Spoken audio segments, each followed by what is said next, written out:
Kain po tayo guys. Brown rice.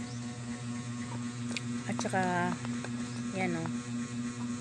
Litsong manok. Yan po. Kain po tayo. As usual, nandito ako sa aking kama kumakain. Nag-iingat naman ako na walang mahuhulog sa higaan dahil baka langgamin. Po,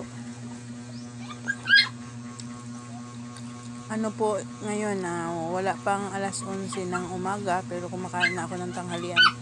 Nasanay po kasi ako ng ganito eh. Yan, may aso dyan nakaabang Pag sa ibaba po kasi ako ng kama kumakain, may mga aso po. Ang dami kong aso at pusa. Nakikigulo sa aking pagkain. Ayoko po ng ganon. Gusto ko makakain po ako ng maayos.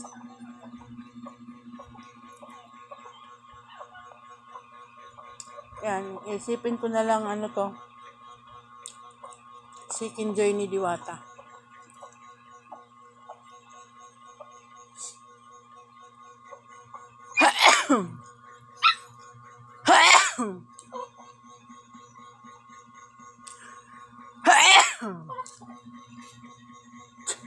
Mga lods, mamayang konti mag ano na naman po ako magla-live.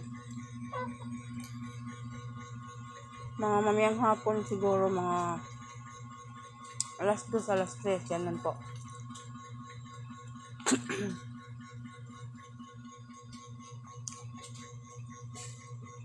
Ganito po ako pag kumakain puro Tupperware, minsan plato.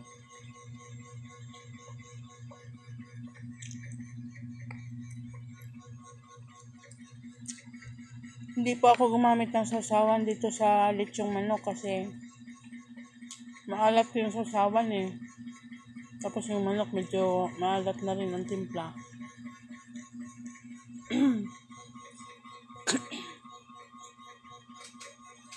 Kain tayo mga lods.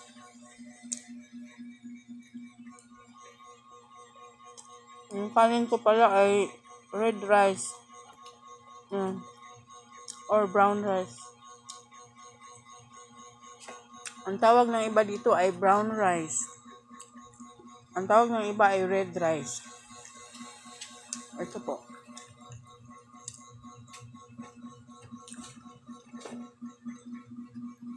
Ayan, nag-aapang aso. Nag-aabang sa aking ibibigay na pagkain. Sabay na kayo kumain lahat brownie. Ito po yung aso ko na may anak. Kapapanganak lang po niya. Sige, bibigyan natin ng buto. Ito ng litso ng manok. Yan.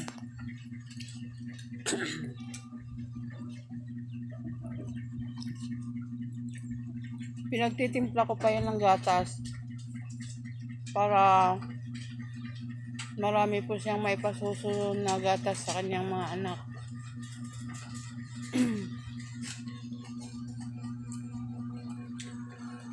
Kain po tayo.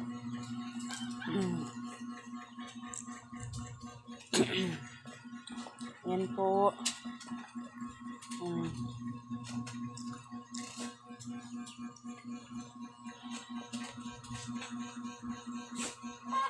Ito po yung palanggana. Nilalagyan ko ng ice yan. Nilalagyan ko ng yelo para malamig yung aking kwarto. Pero ayan, lusaw agad ang ice. Wala na pong ice. Sobrang init ng panahon.